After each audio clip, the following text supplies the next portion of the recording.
Di balik musibah yang menimpa SMP Negeri 3 Bebandem, beredar sebuah video kocak seorang siswa sekolah setempat. Video yang berdurasi 45 detik itu memperlihatkan Iwayan Aman Astike, siswa sekolah tersebut, seolah-olah menjadi reporter. Dalam rekaman tersebut, Aman Astike menjelaskan kondisi sekolahnya yang telah longsor akibat diterjang air bah. Video itu dibuat Aman bersama teman-temannya Minggu 11 Desember. Baik, Ridwan, saya Iwayan Astike melaporkan dari lokasi kejadian, yaitu di Desa Wonogiri, tepatnya di sebelah timur SMP Negeri 3 Bandem.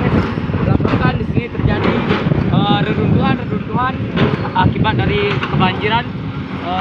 Bisa kita lihat reruntuhan di sini sudah menerjang sisi timur dari Padmetani atau tempat sembahyang SMP Negeri 3 Bandem.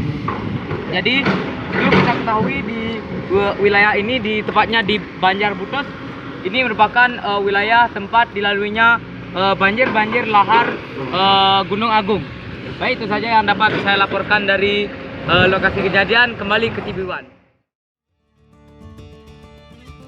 Kepada Bali Express, Iwayan Aman Astike menceritakan ia dengan spontan membuat video itu setelah melihat alat berat yang sedang bekerja di tempat tersebut.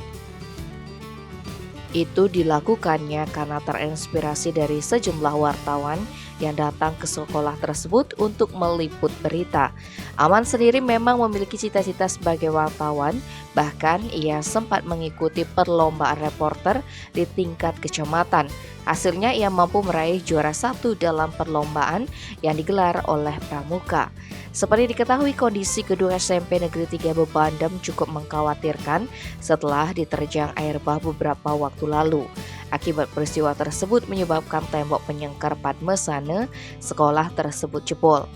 Wakil Kepala Sekolah SMP Negeri 3 Bebandem bidang kesiswaan, Iwayan Gotama Adiputra, ditemui Selasa 13 Desember. Sungai bah api yang berada di sebelah timur sekolah tersebut diterjang air bah sebanyak 2 kali, yaitu pada 17 November dan 2 Desember.